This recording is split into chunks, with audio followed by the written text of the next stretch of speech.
Ugandans, traders, definitely those who actually get their imports and export through Kenya.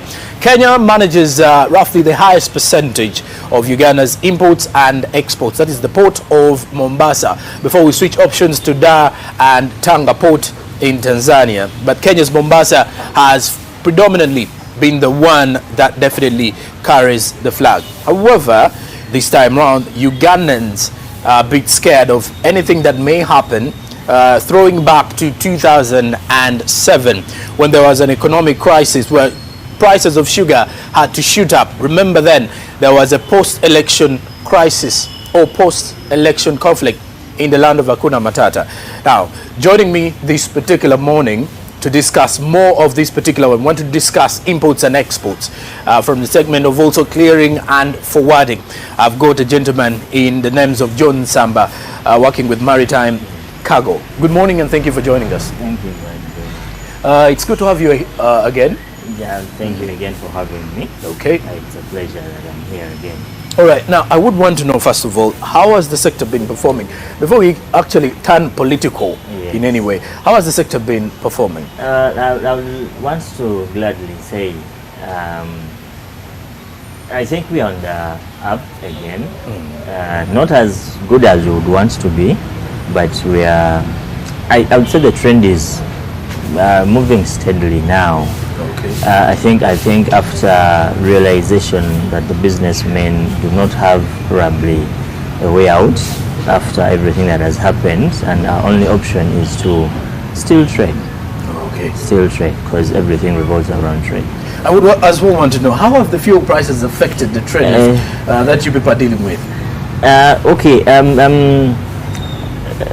Not getting to the traders alone, but I will speak from the perspective of us, the logistics people, because we are the ones who move their cargo from wherever it comes from, China, all the other countries, to Kampala here.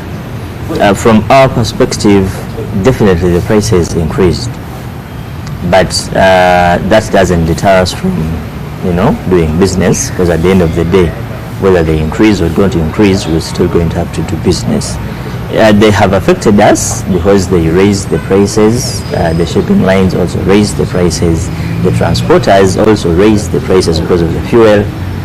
So I think it has to be felt by the trader down, because at the end of the day, they are the ones who pay the freight charges. Okay. They're the ones who pay the transport fees for the transporters. We are simply middlemen, I would say. Okay. We help them out. So whatever we feel, I think they feel double. Yeah, they feel double. But all in all, business is business. They'll still run business. All right. And just a quick reminder, we're live from the Smart 24 TV Lounge. Quite a beautiful space in here.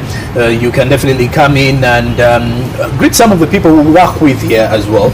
And just as well, you can also give a brief background. I think you didn't introduce yourself as well. Yeah, sorry about that. My name is John Nsamba.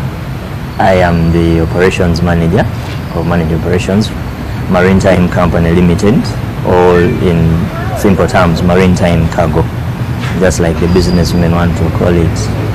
Yeah, we are, head office is at Maviri's Complex, as plot 47 Kampala Road, next to City Square. Now, if you're to look at the situations of cargo handling, yes. I don't want us to, I wish to start with the Kenyan issue after the break, but I want to understand cargo handling in Uganda is a very huge concern. Yes, it is. Pretty much that. I've heard of something to do with the northern corridor and then the southern corridor. Of which is the northern corridor here? It's actually not the southern, it's the central. It's northern and the central corridor. Okay. Now, the northern corridor is the route that moves from Mombasa, Kampala, Uganda, and then goes up to South Sudan, then goes to DR Congo. Then it can go to Rwanda and Burundi, they can still connect. Okay. That's the northern corridor. Sometimes they pass through Ethiopia, then they connect through South Sudan, and then all that is taken as the northern corridor. Now the central corridor, or what you call the southern corridor, is the one that moves from Dar es Salaam, connects to Uganda, DR Congo, or it can go through Burundi, Rwanda, and then DR Congo. Okay. So all of them end up passing through the East African.